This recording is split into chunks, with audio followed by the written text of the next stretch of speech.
میں روم میں داخل ہوا اور دروازے کو لاک کر دیا۔ وہ سہمی بیٹھی تھی بالکل چپ سے۔ میں نے سلام کیا، اس نے جواب دیا۔ اتنا آہستہ جواب تھا کہ بہت مشکل سے مجھے سنائی دیا۔ میں تھوڑا سا مسکرایا اور اپنا کوٹ اتار کے رکھنے لگا۔ کوٹ اتار کر اس کے پاس جا کر بیٹھ گیا اور اس سے پوچھا، کیا حال ہے آپ کا؟ وہ سہمی سہمی تھی۔ اس نے آرام سے بولا، جی ٹھیک ہوں۔ پھر میں نے پوچھا کہ تھک گئی ہوں گی؟ وہ کچھ نہیں بولی۔ میں سمجھ گیا کہ وہ تھکی ہوئی ہے۔ پھر میں اٹھا اور کوٹ کی جیب سے اس کے لیے گفٹ نکال کر لایا۔ وہ ابھی تک سر نیچے کیے بیٹھی تھی۔ میں گفٹ لے کر اس کے پاس جا بیٹھا اور اسے بولا، میری جان، اپنے محافظ کے پاس بیٹھی ہو، پھر اتنی ڈری ہوئی کیوں ہو؟ یہ سن کر اس کے چہرے کا رنگ تھوڑا کھل اٹھا۔ شاید میری اس بات سے اسے اپنائیت کو حوصلہ ملا۔ خیر، میں نے گفٹ کھولا جو بریسلٹ تھا۔ میں نے پیار سے اس کا ہاتھ اٹھایا اور اسے گفٹ پہنانا شروع کر دیا۔ جب گفٹ پہنا دیا تو میں نے اپنے ہاتھ سے اس کی ٹھوڑی سے اس کا چہرہ اوپر اٹھایا، جو تب سے نیچے تھا جب سے میں روم میں آیا۔ اس کا چہرہ دیکھ کر میں پیار سے مسکرایا اور بولا، میرے خوابوں کی رانی تو میری سوچ سے بھی زیادہ خوبصورت ہے۔ وہ مسکرائی، مگر اس کی آنکھوں میں کوئی سوال تھا۔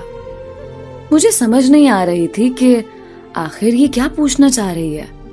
میں نے اسے بولا، چلیں اٹھیں، نوافل ادا کریں، اور عشاء کی نماز بھی۔ وہ اپنے کپڑوں کی طرف دیکھنے لگی۔ میں نے بولا، آپ چینج کر لو نا۔ اس نے چینج کیا اور میری طرف دیکھنے لگی تو میں ہنس پڑا، کیونکہ اس نے ابھی بھی نیکلس وغیرہ پہنے ہوئے تھے۔ میں اس کے پاس گیا اور پیار سے اس کا نیکلس اتارتے ہوئے اس کے کان میں آرام سے بولا، یہ ان کپڑوں پہ سوٹ نہیں کر رہے۔ وہ بھی ہنسنے لگ گئی اور ایسے لگ رہا تھا جیسے وہ میری ہر بات کے بعد مجھے سمجھنے لگی تھی اور اس کی خوشی بڑھ رہی تھی۔ خیر، ہم دونوں نے نوافل ادا کیے اور نماز بھی ادا کی اور اپنے مستقبل کے لیے دعا بھی کی۔ پھر میں نے جائے نماز پر ہی بیٹھے بیٹھے اسے بولا کہ چلو کھانا کھاتے ہیں۔ دونوں آ کر بیٹھ گئے اور میں نے خود کھانا لگانا شروع کر دیا۔ وہ پہلے چپ تھی، مگر اب اس کے چہرے پر خوشی سی تھی۔ کھانا پہلے میں نے شروع کیا کیونکہ وہ شرما رہی تھی۔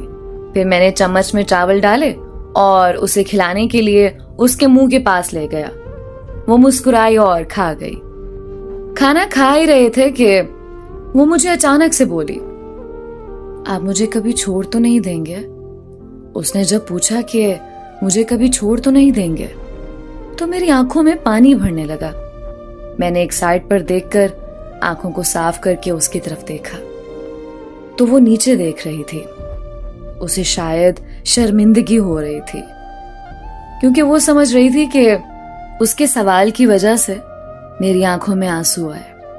میں سرخ آنکھوں کے ساتھ مسکرایا اور بولا، پگلی، تم جان ہو میری، تمہیں چھوڑ دوں گا تو خود میں مردہ بن جاؤں گا، اور مردے کا ٹھکانہ گھر نہیں قبرستان ہوتا۔ وہ مسکرائی اور بولی، بس میں کھانا کھا چکی ہوں۔ میں ہنسا اور بولا، چپ کر کے یہ سارا ختم کرنا ہے۔ وہ بھی ہنسنے لگ گئی۔ میں نے محسوس کیا کہ وہ اب مجھے اپنا محافظ سمجھنے لگ گئی تھی، اور یہ سب دیکھ کر مجھے بہت خوشی ہو رہی تھی۔ میں خود برتن سمیٹنے لگا تو وہ بولی، آپ رہنے دیں، میں خود کر لیتی ہوں۔ اس کی اس بات نے جیسے میرا دل جیت لیا۔ میں اٹھا اور اسے پیار سے بیڈ پر بٹھا دیا۔ وہ مسکرا رہی تھی اور ساتھ بولی، آپ بیٹھ جائیں نا، میں کر لوں گی۔ میں نے اسے بولا، پگلی چپ کر کے بیٹھو یہاں، تم تھکی ہوئی ہو۔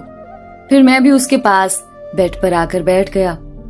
ٹیبل سے میں نے دودھ کا گلاس اٹھایا اور اسے دیا کہ پیو اسے۔ وہ مجھے کہنے لگی، پہلے آپ پئیں۔ میں نے مسکرا کر گلاس اس کے منہ کے پاس لے گیا۔ وہ مسکراتے ہوئے پینے لگ گئی۔ پھر میں نے گلاس سائڈ پر رکھا اور اسے بولا کہ میں نے کوئی ضروری بات کرنی ہے۔ میں جانتا ہوں آپ تھکی ہوئی ہو. اگر آپ آرام کرنا چاہتی ہو تو کوئی بات نہیں, آپ کر سکتی ہو آرام. وہ میری طرف دیکھ کر مسکرائی اور بولی, آپ کے لیے تو میری جان حاضر ہے. آپ بس جاگنے کی بات کر رہے ہیں. اس کی اس بات نے پھر میرا دل جیت لیا. میں اٹھا اور دونوں تکیے بیڈ کے ساتھ رکھے اور خود ٹیک لگا کے بیٹھ گیا اور اسے بھی بولا ٹیک لگا کے بیٹھ جاؤ. وہ جیسے ہی پیچھے ہوئی تو میں نے اسے اپنی طرف کھینچ کر اپنے کندھے سے ٹیک لگا دی. مطلب اس نے اپنا سر میرے کندھے کے ساتھ رکھ لیا. میں نے اپنی بات شروع کی اور اسے بولا کہ مجھے صرف عزت اور وفا چاہیے, دے سکتی ہو ساری زندگی. وہ بولی, ہاں, کبھی شکایات کا موقع نہیں دوں گی. میں نے اپنے بازو سے اسے اپنی طرف گھمایا اور اسے بولا کہ اگر تم ان 2 باتوں کا خیال رکھو گی نا تو تمہیں اپنی رانی بنا کے رکھوں گا.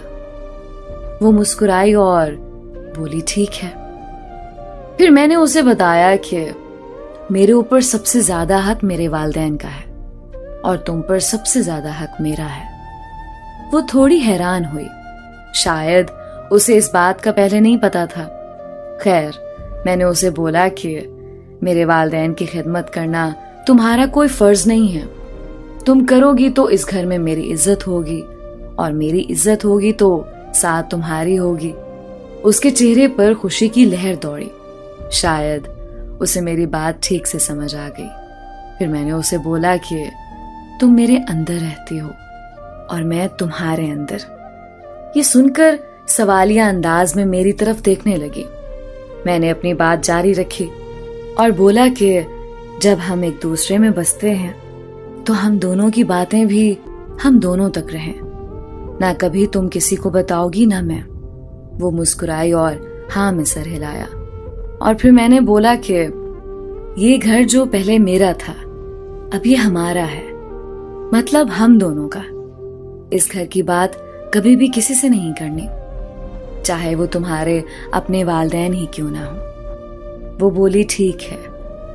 اب جب اس نے جواب دیا تو میں نے دیکھا کہ وہ تھوڑی نیند میں تھی, مگر میں کچھ نہ بولا.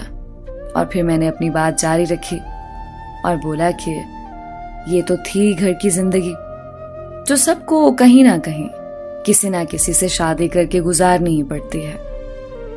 اب ایک بات بولتا ہوں کہ میری زندگی آج تم سے شروع ہوئی ہے اور تم پر ہی ختم ہوگی. میں مر تو سکتا ہوں پر کبھی تمہارے علاوہ کسی کی طرف دیکھنا تو دور کی بات, کسی غیر کو سوچوں گا بھی نہیں. آج سے میرا سب کچھ